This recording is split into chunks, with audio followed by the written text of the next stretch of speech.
Namaskar, this is Prashasti Bhagasra with you. You are watching The Awaz. Let's have a look on today's Uttarakhand News Bulletin. On the occasion of 75th Independence Day being celebrated as Amrit Mahotsav of Independence, CM Pushkar Singh Dhami hosted the flag at Police Line of Dehradun.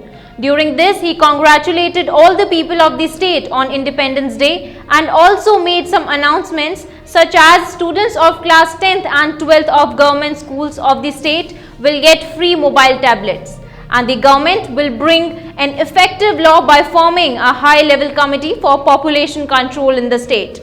Also, State Language and Culture Academy will be established in the state. Him Prahari Yojana will be set up to stop migration in the state, and the possibility of connecting Pauri and Almora with rail line will be explored. Former Uttarakhand CM Trivendra Singh Rawat has given a big statement regarding Lalu Prasad, former Chief Minister of Bihar and RJD Supremo. He said that Lalu Prasad is an artist of internet media. The former CM said that there are two actors of internet media from whom one can learn how to be in discussion. He also took the name of Delhi CM Arvind Kejriwal along with Lalu Prasad in this sequence. Let us tell you that the assembly elections are going to be held in Uttarakhand in 2022.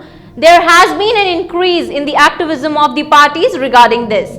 The round of accusations is going on. In this sequence, the former Chief Minister gave this statement regarding Delhi CM Arvind Kejriwal as well as Lalu Prasad. The state government is in the process of developing the dumping zone for tourism facilities under the Char Dham Alvedar road project. These will be used for building parkings, toilets, restrooms and restaurants. Cabinet Minister of Uttarakhand Satpal Maharaj has instructed the officials to prepare an action plan for this.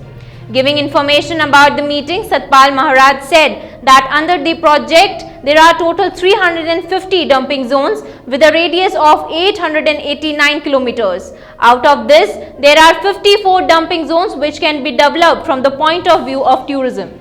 On the occasion of Independence Day, Chief Minister Pushkar Singh Dhami stating the need for a solid land law in Uttarakhand. He has also announced the formation of a high-power committee for this. This committee will submit a report to the government after considering all the aspects. The hashtag Uttarakhand Mange land law was trending continuously among the youth on social media. In many places, including Dehradun, youth and social workers also started protesting for the demand of land law. The Congress party had already cleared its line on this issue by announcing the implementation of concrete land laws as soon as government came, and now the announcement of the Chief Minister has also stamped it. According to the Director of Basic Education Ram Krishna Uniyal, instructions have been issued to all the Chief Education Officers to open the schools and follow the COVID guideline. He said that the officials have been asked to take special care of cleanliness in the schools. There are 2,618 government junior high schools, 206 aided, 12 other government and 2,616 private schools. Thank you. Keep watching The Awaz for the latest updates all around the Uttarakhand.